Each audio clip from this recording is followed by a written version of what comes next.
Gesundheit braucht Verstand. Unser Thema heute: eine schiefe Nasenscheidewand und die Operation, ob man sie machen soll oder nicht. Tatsache ist, dass ca. 80.000 Operationen jedes Jahr allein in Deutschland gemacht werden und Millionen damit verdient werden. Aber wenn man weiß, dass ca. 80% nach 3 bis 5 Jahren spätestens keinen Erfolg mehr haben oder keinen Vorteil mehr ausweisen oder sich sogar verschlimmert haben durch die Operation, dann muss man diese Form der Operation äußerst kritisch betrachten. Tatsache ist, dass eine schiefe Nasenscheidewand gar nichts Besonderes ist, sondern als normal betrachtet werden kann. Also selbst hier mein Kunstkopf, da mittendrin ist die Nasenscheidewand, und da seht ihr, die ist auch noch nicht mal ganz gerade und sie ist sicherlich ganz selten daran beteiligt, dass wir nicht gut durch die Nase atmen können. In diesem Video erkläre ich, warum die Nasenscheidewandoperation häufig so enttäuschend ist, was wirklich die Nase blockiert und was man tun kann, ohne gleich groß zu operieren. Gehen wir mal gleich drauf ein, was der einfachste Beweis ist, dass wir durch die Nase atmen können, obwohl was schief ist. Ich habe hier so einen schönen Becher und da steckt ein Strohhalm drin, schön groß gehalten, ja, und jetzt atme ich durch diesen Strohhalm ein.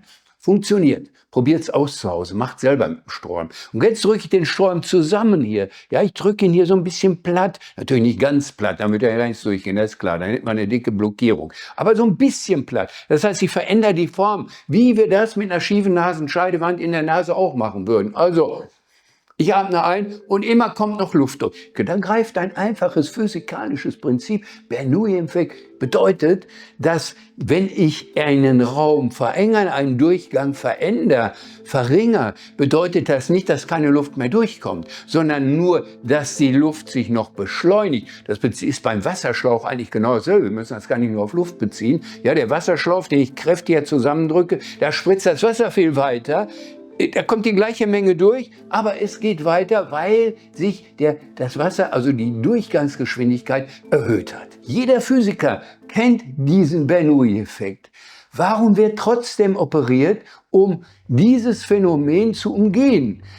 Das ist die 80.000-fache Frage, die wir uns stellen müssen, wenn es zu solchen Operationen kommt. Das wahre Problem, warum die Nasenatmung nicht funktioniert, das wollen wir jetzt mal aufdecken. Denn die eigentliche Enge in der Nase, die ist gar nicht da, wo die Nasenscheidewand ansetzt. Sie ist nämlich im Nasenvorhof, also hier in dem Bereich der Nase. Und da kann sich jetzt natürlich nach rechts oder links verschieben. Aber haben wir ja gerade gesagt, Bernoulli-Effekt spielt gar nicht so eine große Rolle. Die Luft wird dann nur beschleunigt und die Luft kommt immer noch da an, wo sie hin soll. Aber jetzt wird es eigentlich eng, nämlich in den Nasenmuscheln, die danach kommen. Das sind nämlich Räume, die mit Schleimhäuten ausgefüllt sind. Und die Schleimhäute müssen ständig aktiviert werden. Auf den Schleimhäuten sind so 30.000 kleine Zilien, also so kleine Art Fleischhärchen. In Wirklichkeit sind es Ausstülpungen der Zellen, der Schleimhautzellen. Und diese Schleimhautzellen müssen aktiviert werden, damit sie einen Spannungszustand erhalten können. Und zwar durch den Luftstrom, der ständig rein und raus geht. Also bei der Einatmung rein, bei der Ausatmung raus. Dadurch werden die Schleimhäute ständig aktiviert. Außerdem werden durch diesen Luftstrom auch die in den Atemwegen die Schleimhäute aktiviert. Also nicht die hier in den Konchen sind, in den Nasenmuscheln sind, sondern auch in dem Folgesystem angesiedelt sind. Auch die brauchen den Luftstrom als Stimulation. Und wenn jetzt die Nase nicht in Betrieb ist, weil ich zum Beispiel durch den Mund atme, dann gibt es halt diese Probleme, dass sich die Schleimhäute insgesamt erschlaffen oder aufblustern, dicker werden, das System verschließen, dass ich nicht mehr durch die Nase atmen kann. Das ist einer der Hauptgründe, warum Nasenatmung blockiert ist und keineswegs die schiefe Nasenscheidewand. So, machen wir jetzt zu der Schleimhautspannung noch mal ein kleines Experiment. Ihr nehmt mal eure Zungenspitze oben hinter die Zähne, da gehört ihr übrigens immer hin, da ist noch eine kleine Aufwölbung. Ja, und wie ein kleines Hügelchen schubbelt man mit der Zungenspitze so ein bisschen hin und her. Dann merkt ihr das, kleine Aufwölbung, kleines Hügelchen. Da nehmt ihr die Zungenspitze hin und jetzt schließt ihr den Mund, drückt die Lippen zusammen und schluckt einmal. Dabei bleibt die Zungenspitze da oben. Und jetzt haltet das fest, so wie es ist, nach dem Schlucken. Und da merkt ihr, die Spannung geht sowohl nach unten als auch nach oben bis in die Nase, also in den Rachenraum hinein, reicht bis in die Nase. Und ihr merkt sofort eine verbesserte Atmung, weil die Schleimhäute gespannt sind, die Atemwege weiter geöffnet sind. Ich muss auch noch auf einen besonderen Effekt hinweisen, nämlich es gibt noch einen Rhythmus in unserer Nase. Die meisten merken den eigentlich nur nachts, wenn ihr im Bett liegt, dass ihr merkt, aha, ich kann nur durch ein Nasenloch atmen. Dieser Rhythmus, der hat ja so einen gewissen Zeitintervalle zwischen 2 und 6 Stunden, manchmal auch häufiger. Das ist ganz unterschiedlich bei den Menschen.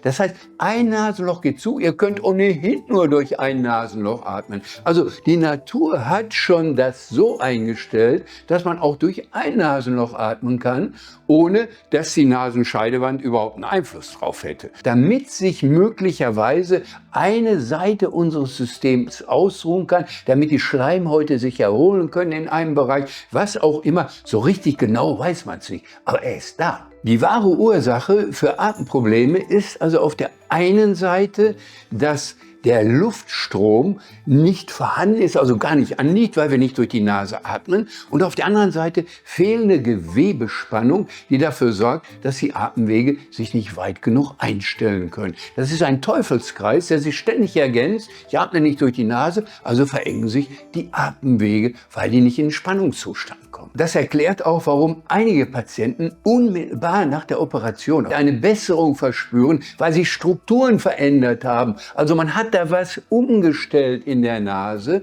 aber letztlich hat das nicht langen Bestand. Das ist ungefähr wie Unkraut, was man an der Oberfläche abschneidet, und die Wurzeln können wieder neue Triebe hervorbringen und wir haben das gleiche Problem wie vorher. Also wir haben nicht die Ursache beseitigt, sondern wir haben an einem Symptom gearbeitet. Die logische Konsequenz ist, dass wir die Basisfunktion trainieren, um die Nasenfunktion so einzustellen, wie sie sein muss, und nicht die Operation als Lösung voranstellen. Es reicht natürlich nicht, wenn wir eine Funktion in irgendeiner Art und Weise trainieren, sondern was wir trainieren müssen, sind 3 Funktionen, die unmittelbar koordiniert sind und gegenseitig assistieren quasi. Also die arbeiten ganz eng zusammen, sie sind koordiniert, nämlich das Atmen, das Schlucken und die Balance des Kopfes. Ihr könnt euch das vorstellen, wenn ihr euren Kopf nicht richtig positioniert, verändert sich auch die Atmung. Probiert es aus, legt den Kopf auf etwas nach hinten und ihr merkt schon, aha, der Unterkiefer wird runtergezogen und ihr habt eine völlig andere Atemführung. Wenn ihr gleichzeitig dabei auch noch schluckt, merkt ihr, schluckt auch anders. Und wenn ihr euren Kopf mal richtig positioniert, dann merkt ihr, aha, das funktioniert alles viel besser. Andersherum assistieren sogar Atmung und Schlucken auch die Balance des Kopfes. Um diese 3 Funktionen insgesamt zu trainieren, also alle 3 Funktionen gleichzeitig, haben wir die Faceformer-Therapie entwickelt. Also da wird jetzt wieder der eine oder andere sagen, der macht Werbung für seine Methode. Na klar mache ich das, weil ihr müsst unbedingt wissen, dass es sowas gibt. Ganz wichtig, dass ihr die Methode kennt und auch tatsächlich anwendet, denn sie hilft euch wieder dahin zu kommen, dass ihr durch die Nase atmen könnt, ohne großen Operationsaufwand, also ohne diese großen Risiken einzugehen. Also der Faceformer selber, der macht nichts, man muss natürlich damit trainieren, ist quasi ein Trainingsgerät, mit dem man Übungen ausführt, und es reicht, wenn man 2 bis 3 Mal am Tag damit trainiert, etwa so 10 Minuten jeweils, und da merkt man eigentlich schon so nach 2 bis 3 Wochen und spätestens nach 2 bis 3 Monaten schon ganz gute Erfolge, dass sich das ganze System, das ganze Atmungssystem deutlich verbessert hat. Und das ist halt nicht nur bei der Nasenscheidewand entscheidend, sondern es gibt genügend andere Erkrankungen, wo die Atmung sehr stark betroffen ist. Und im Übrigen spielt Sauerstoff im Körper bei allem eine wichtige Rolle. Und deswegen steht es immer am Anfang einer Ursachenkette, wenn wir etwas für die Atmung tun. Das wirkt sich auf alle Krankheiten und auf Gesundheit aus. Jetzt fragt ihr euch, wenn eine Trainingstherapie so effektiv ist, warum wird dann trotzdem die Nase so häufig operiert? Da taucht das große Problem zwischen Ursachenkorrektur und Symptomkorrektur auf. Also es ist zunächst mal, wenn ich in die Nase gucke, Nasenscheidewand schief ist, dann sage ich, oh, da gibt es möglicherweise eine Ursache, wie der Klempner, der ein verstopftes Rohr korrigieren will. Der sagt, ja, da ist was da nicht richtig, was da nicht reingehört oder nicht richtig sortiert ist. Das verengt den Raum und deswegen geht nicht so gut durch. Aber die Nase ist leider kein Rohr und wir sollten keine Klempner dran lassen, denn der Klempner hat eine andere Vorstellung, wie man Rohr frei macht. Wir sind hier in einem biologischen System, was völlig anders arbeitet und in dem ganz viele Funktionen angesiedelt sind. Ich nenne das ja immer, die Nase ist das Labor des Menschen, ja, wo ganz viele Funktionen angesiedelt, die extrem wichtig für unsere Gesundheit sind. Ich komme nochmal auf die nordischen Studien zurück, also Schweden, Dänemark, Finnland, was weiß ich, wer da noch zugehört hat.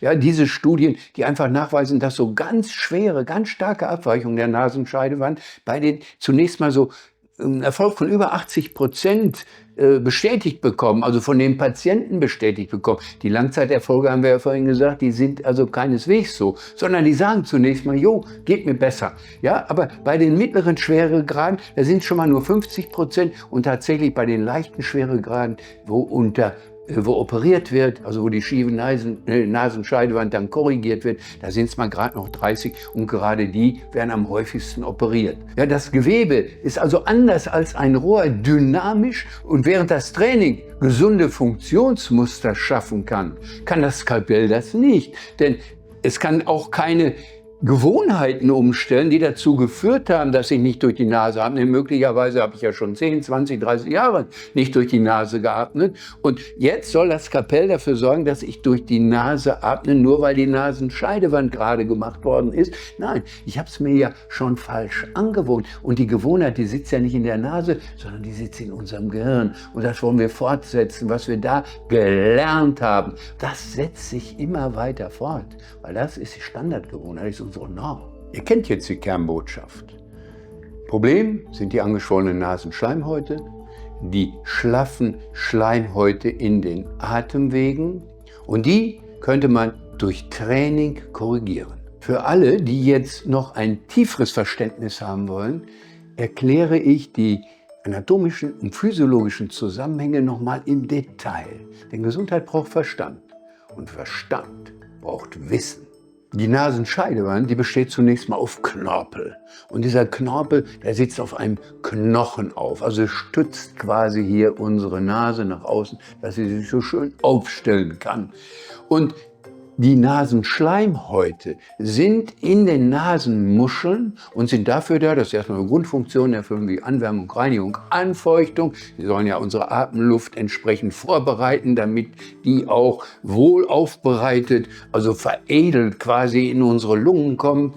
Und darüber hinaus wird sie noch angereichert mit ganz bestimmten chemischen Prozessen, nämlich mit Stickoxiden und mit Antibiotikum, was sogar dafür geeignet ist, uns gegen MRSA, den Krankenhauskeim, zu schützen. Das wird tatsächlich durch Bakterien, die in der Nase sind, gebildet und das nehmen wir mit bei unserer Atmung. Aber auch gleichzeitig natürlich das Riechorgan, das ist eine wichtige Funktion auch für unsere Hirnfunktion hat. Das heißt, da gibt es Anregungsfunktionen über das Riechen für unser Gehirn. Um diese Funktionen zu erfüllen, sind sowohl die Nasennebenhöhlen, also das, was hier so neben uns, neben den Nase, in den Schädel hineinracht, quasi ist ein Höhlensystem. Ja, da sind auch Schleimhäute in diesem Höhlensystem und auch die produzieren Stickoxide zum Beispiel, die mit der Atmung mitgenommen werden. Und natürlich die Schleimhäute, die wichtig sind, dass sie nahezu eine Anwärmung ähnlich, also annähernd an die Körpertemperatur erreichen. Die Atemluft, die wir, stellt euch vor, im Winter ist ja kalt, ja, die kalte Atemluft, die man dann einatmet, annähernd sogar Körpertemperatur erreicht. Eine hohe Anfeuchtung bis nahezu 100% und natürlich auch eine wichtige Reinigungsfunktion, dass Bakterien, Viren, die da alle nichts in unseren Lungen zu suchen haben, denkt auch mal an die Allergien, ja, was da so in der Luft rumschwirrt, dass das rausgefiltert wird. Ein ganz wichtiger Prozess. Sollten Allergiker auch unbedingt dran denken, dass sie eine saubere Nasenatmung trainieren. Geht nicht in dem Moment, wo die Nase zu ist, aber denkt dran, damit ihr die nächste Allergie nicht so voll mitnehmt. Wir müssen auch noch mal dran denken, was bei so einer Nasenscheidewandoperation eigentlich passieren kann. Natürlich gibt es Infektionsrisiko, es gibt Blutungsrisiko und es gibt auch die Gefahr, dass sogar Löcher hinter in der Nasenscheidewand sind. Und ganz extrem wäre das sogenannte Empty Nose Syndrom. Da ist nämlich alles ausgeräumt in der Nase. Die Nase ist eigentlich kein Widerstand mehr drin. Und trotzdem haben die Leute den Eindruck, sie können gar nicht richtig durch die Nase atmen. Da ist aber nur ein Eindruck. Viel schlimmer ist, dass alle Nasenfunktion damit zerstört wird. Also euer Labor ist ruiniert. Nochmal, um auf die Faceformer-Methode einzugehen. Es ist ein neurophysiologisches Training. Das heißt, die Einzelbewegungen trainieren wir zwar, aber uns geht es darum, das komplexe Bewegungsmuster, also quasi die Muster, die eine Funktion unterhalten, dass die trainiert werden. Ja, die Bewegungsmuster sind dazu nützlich, damit unser Gehirn die Abläufe lernen kann, weil wir sie kontrolliert ausführen, so wie sie sein müssen, und zwar ohne jegliche Abweichung vom natürlichen Muster, so wie die Evolution es vorgegeben hat. Also so, wie es der Mensch über Millionen von Jahren entwickelt hat. Ja, und trainiert werden so ganz unterschiedliche Sachen. Natürlich die Nasenatmung, weil wir auch den Mund verschlossen haben, hier mit einer Membran. Ihr seht, da ist so ein ganz fluffiges Zeug hier, gibt es auch in etwas härter noch. Ja, der wird dann hinterher zum Training eingesetzt, der mehr in der Nacht. Ja, also soll der Mund verschlossen werden, damit sich Unterdruck im Mund bildet, aber auch Lippenspannung aufbauen. Deswegen haben wir so einen Lippenkeil angebaut, weil die Lippenspannung dafür sorgt, dass sich diese Muskelkettenfunktion, die für den Gesamtspannungszustand im Mund- und Rachenraum sorgt, aktiviert wird. Wir wollen sie massiv trainieren, damit das funktioniert. Des Weiteren trainieren wir auch die Positionierung der Zunge, weil wir wollen einen Spannungszustand in die Zunge bringen, der dafür sorgt, dass die Zunge sich umformen kann. Das geht nämlich nur dann, wenn sie in das Muster integriert wird und genau immer die Bewegung ausführen muss, die von dem Muster vorgegeben ist. Und die trainieren wir. Und dadurch verändert sich tatsächlich die gesamte Muskelspannung in der Zunge und sie platziert sich genau auf natürliche Art und Weise, also ohne dass wir hinterher dran denken müssen, an der richtigen Stelle im Mund, und sorgt ebenfalls für die Spannungszustände, für Unterdruckbildung im Mund. Die ist insbesondere in der frühen Wachstumsphase bei Kindern, ist der Unterdruck ganz entscheidend, damit sich der Kiefer zur Seite entwickeln kann und nicht so hoch wird. Aber das funktioniert auch noch bei Erwachsenen, dauert dann ein bisschen länger. Also wir sind nicht immer nur auf Wachstum angewiesen, weil die Knochen bauen sich ja auch ein Leben lang um, funktioniert auch noch. Also man muss dieses Training eigentlich koordiniert machen, damit wir die Funktion natürlich einstellen, so wie sie sein müssen. Und zwar ohne Abweichung von irgendeiner biologischen Vorgabe. Und dazu gehört auch die Kopfbalance, denn wenn der Kopf nicht balanciert ist, hat der Körper keine Spannung, keine notwendige Statik, die Wirbelsäule ist verkrümmt, der Nacken tut weh und was weiß ich. Und die Grundfunktionen insgesamt können gar nicht korrekt ausgeführt werden. Also diese Wechselwirkungen, genau, die sind da, und deswegen müssen wir auf alle Funktionen Rücksicht nehmen. Ich nenne das triadisches Funktionssystem, was wir da trainieren, eine Besonderheit, die eigentlich nur bei der Faceformer-Therapie berücksichtigt wird. Wie die Faceformer-Therapie genau funktioniert, könnt ihr in einer App nachvollziehen, also die ist auch kostenlos, könnt ihr aus dem Internet kostenlos herunterladen, oder es gibt auch einige YouTube-Videos dazu, wie man das genau macht. Also ich erkläre es nur ganz kurz deswegen, weil genau könnt ihr euch das da ansehen. Also die Lippen umschließen den Lippenkeil, drücken den Lippenkeil zusammen, diese Membran verschließt den Mundraum nach innen, dass von außen keine Luft eindringen kann. Die Zunge wird korrekt positioniert, wie wir es vorhin bei dem versucht haben oder gemacht haben, und gleichzeitig wird kontinuierlich durch die Nase geatmet, damit die Schleimhäute da angeregt werden. Und natürlich durch die Übung öffnen sich auch die Atemwege und auch die Durchgänge in der Nase, die wir für die Atmung brauchen.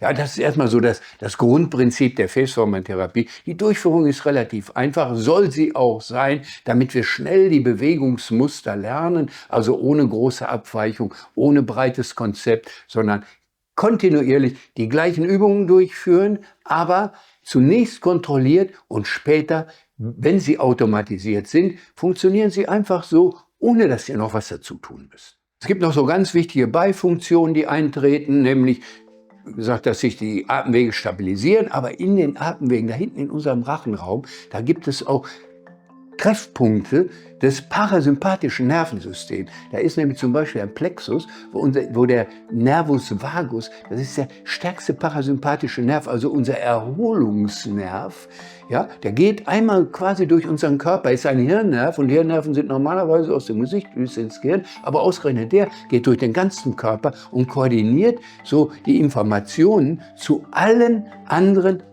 Organen in unserem Körper, vom Gehirn aus und natürlich immer von so Stimulationspunkten aus. Es gibt so verrückte Stimulationssysteme, stimulieren am Hals und im Ohr in irgendeiner Art und Weise. Die natürliche Stimulation für den Nervus vagus, die ist eigentlich die entscheidende. Man kann ihn nicht einfach irgendwie stimulieren. Die haben irgendwas vom Nervus vagus gehört und stimulieren gehört und meinen, das funktioniert so. So ist es aber leider nicht. Aber die natürliche Stimulation, die vorgesehen ist, durch ganz natürliche Prozesse in unserem Körper, die ist entscheidend. Die regen wir hier mit der Faceformer-Therapie ebenso an. Wenn wir also die Nasenatmung, unter anderem die Nasenatmung, zu den beiden anderen Funktionen einstellen, bedeutet das, wir sorgen dafür, dass man irgendwann auch durch die Nase atmen kann. Und zwar präzise, so wie es sein muss. Also die Nase funktioniert, auch wenn wir 3 Treppenstufen hochgehen oder mal 100 Meter laufen müssen. Auch dann muss die Nasenatmung noch möglich sein. Anders ist das bei der Mundatmung. Da gibt es nämlich richtig Probleme bei der Mundatmung. Einmal, weil die Atemwege erschlaffen, wenn ich durch den Mund atme. Ja, also merkt ihr schon, da hängt alles runter, alles ist schlaff im Gesicht und da drin im Rachenraum natürlich auch. Macht man den Mund auf und klopft eure Backen ab, dann merkt ihr schon, das ganze System ist schlaff und die Atemwege verengen sich regelrecht durch die Mundatmung. Deswegen auch so Sachen Schlafapnoe. Häufig sind das die Mundatmer, die solche Atemaussetzer im Schlaf entwickeln. Und ich will gar nicht so weit gehen zu sagen, welche Krankheiten Mundatmung alles noch auslösen kann, denn sie hat eine ganz andere sie sorgt für eine ganz andere Sauerstoffversorgung oder Sauerstoffaufbereitung, der in unseren Körper eindringt und natürlich in jeder einzelnen Zelle etwas anders wirkt, als wenn ich durch die Nase atmen würde. Ja, und da sind wir wieder an dem Punkt, die Nasenscheidewand kann das natürlich nicht insgesamt korrigieren, dieses Gesamt, was da zusammengehört, sondern wenn überhaupt, dann macht sie irgendeine Formveränderung in der Nase und die kann das natürlich alles nicht so einstellen, wie es mit einem Training möglich wäre. Das könnt ihr auch vorstellen, ihr würdet euch ja auch nicht den Arm umoperieren lassen, damit ihr besser Tennis spielen könnt. Fassen wir mal zusammen, was wir gelernt haben in diesem Video. Also einmal geht es darum, die schiefe Nasenscheidewand ist mit Sicherheit ganz selten die Ursache dafür, dass wir nicht durch die Nase atmen können. Zweitens, ursächlich sind in erster Linie die Schleimhäute in den Nasenmuscheln, die ja dann dick werden, wenn ich nicht durch die Nase atme und mir quasi die Nasenmuscheln zumachen, dass da gar nicht mehr so richtig was durchgeht, und die erschlafften Schleimhäute in den Atemwegen. Unsere Nase hat auch so einen natürlichen Zyklus, dass nämlich in einem bestimmten zeitlichen Wechsel mal ein Nasenloch zugeht oder ein Nasenloch geschlossen ist und ich nur durch ein Nasenloch atmen kann. Das ist ja auch wieder nicht das Nasenloch, da kommt ja nur die Luft rein, sondern auf der einen Seite durch die Nasenmuschel natürlich. Das wäre viel richtiger, das so auszudrücken. Dass die Nasenscheidewandoperation, wenn man sie dann machen sollte, in der Regel hauptsächlich kurzfristige Erfolge bringen kann und die Langzeiterfolge halt nachgewiesenermaßen durch Studien gar nicht da sind in der Form, wie man sie vielleicht erwarten würde. Und letztlich, dass wir durch Training, wahrscheinlich ausschließlich durch Training, die Funktion so herstellen können, wie sie sein müssen. Denn alles, was wir lernen letztlich, alles, was wir umstellen, jede Bewegung, die wir umstellen müssen in unserem Körper, denkt mal, ihr lernt eine Sportart oder irgendwas, könnt ihr nur durch Training hinkommen, um das zu verändern. Und das ist doch so plausibel wie nur was. Und warum sollte das ausgerechnet in der Nase anders sein? Wenn euch das Video gefallen hat, dann empfehlt es Freunde und Bekannten, vor allen Dingen denen natürlich, die Atemprobleme haben. Und es muss nicht die erste Lösung sein, sich sofort unter das Messer zu legen, sondern man sollte auf jeden Fall immer erst ein Training vorziehen, um Risiken zu vermeiden und einen Trainingserfolg bzw. einen Erfolg, in dem Fall für die Atmung, selber herbeiführen zu können. Und das sogar spürbar nach kürzester Zeit. So kann man also die Atmung selbst in den Griff bekommen und wahrscheinlich sicherer und nachhaltiger als mit einer Operation. Wenn ihr Fragen oder eigene Erfahrungen habt, beschreibt das in den Kommentaren. Gebt diesem Video einen Daumen hoch, abonniert unbedingt unseren Kanal und ich sage dann wieder Tschüss für heute.